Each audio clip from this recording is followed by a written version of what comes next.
Now we have some more tools in our pocket.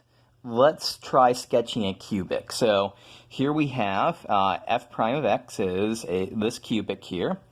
So first thing to do is let's take a couple of derivatives here in order to find critical points and inflection points. So our derivative is going to be x squared minus x minus 2. And the second derivative is 2x minus 1. We want to set each of these equal to 0. They'll never be undefined. Everything is nice here. And so what's going on? Well, x squared minus x minus 2, that factors as x plus 1 times x minus 2. And so here we see that we have two critical points. And those are x is equal to minus 1 and x is equal to 2. For 2x minus 1 is equal to 0, we can just go ahead and solve that. And we get x is equal to 1/2, and that's a point of inflection. And so in our list of things to do, we have found the critical points and the points of inflection. We found the transition points. So let's make a sign chart so that we can write down what the signs are going to be of f and f double prime.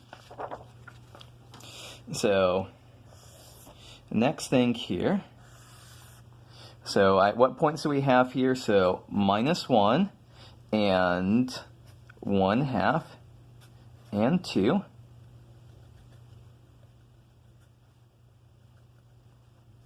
And so we're going to look for signs of f prime and f double prime.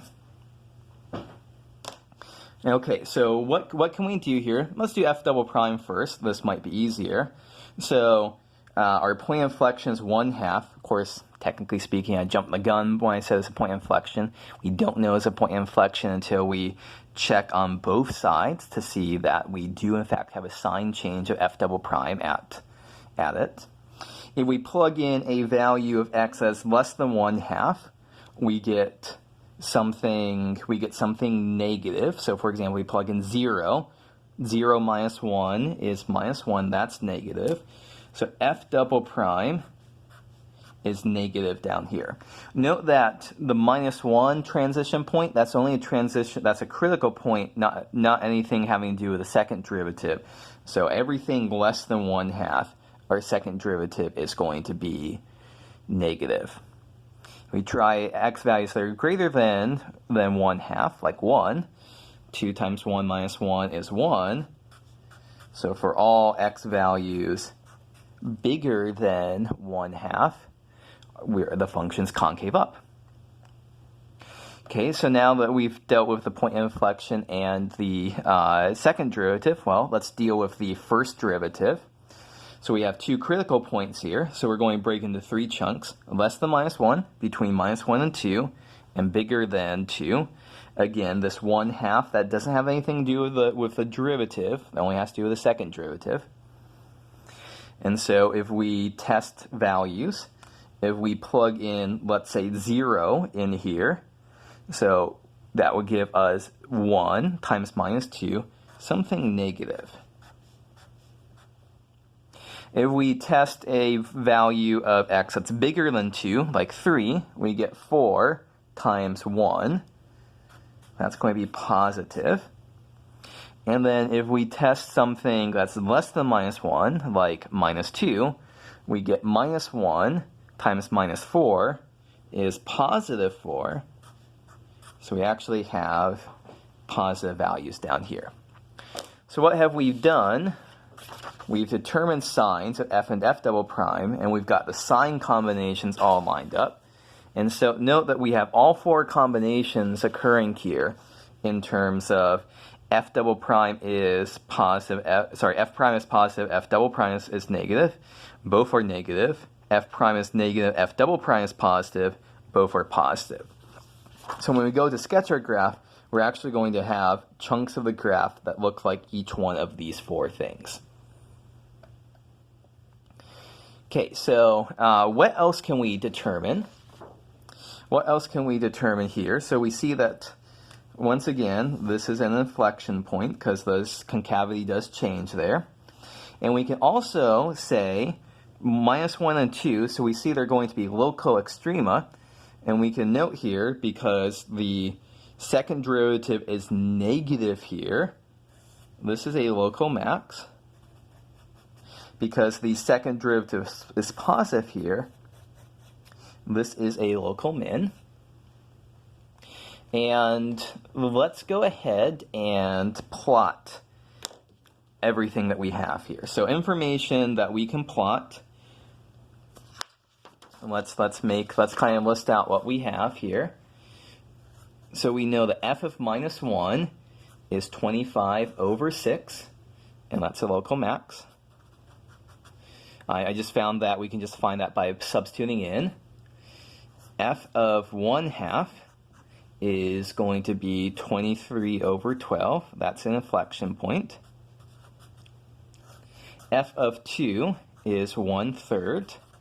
That's a local min. Primary check. Oh, sorry. I'm copying that wrong. It's -1/3. And also, just to fill in some details, f of 0 ends up being 3. That's not anything as a max or a min or inflection point, but it does help us to sketch some stuff. Also, realize that from this information here, as x goes off to infinity, f of x goes off to positive infinity.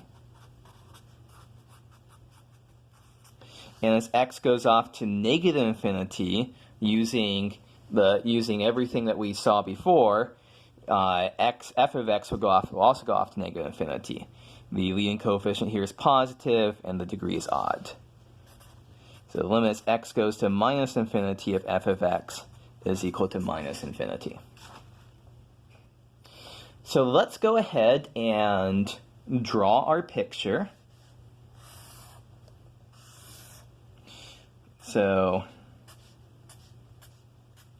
let's see, what do we have here? Putting some tick marks here. So f of -1 is 25/6. That's a little bit bigger than 4. F of 0 is 3. F of 1/2 is 23/12. That's a little bit less than 2. F of 2 is -1/3. So right around there. So we have those 4 points going on here. As x goes off to infinity, we want it to go in this direction. X goes off to minus infinity, it'll go off to minus infinity. And now we just have to fill in chunks between what's going on here. So maybe we can do between -1 and 1/2 first. So between -1 and 1/2, we see both f prime and f double prime are negative. So our function is concave down. So it's going to look like that in between.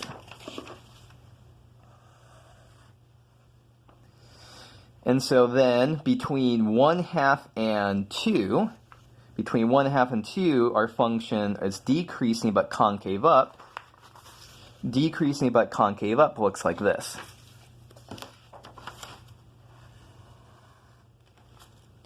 But past 2 is concave up and increasing. That looks like this. And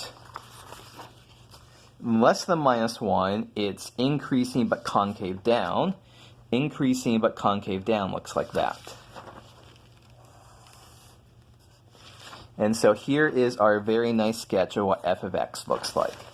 So just to kind of check some details here, the limit as x goes to infinity, f of x is going off to infinity, so that checks off. As x goes to minus infinity, it's going off to minus infinity, that checks out. And we see that, yes, 25/6 is a local max. F of -1 is 25/6, that's a local max. F of 2 is -1/3, that's a local min. And we have an inflection point, so here we can see we're changing the concavity from being concave down to concave up right there. So yes, we did find an inflection point. Okay, so that's a pretty good example of how to do that. So here's a good chance for our first pre-class problem. So I want you to basically do what we did before for this function here, x cubed plus 24x squared. Finishing off with a nice, pretty sketch of the graph.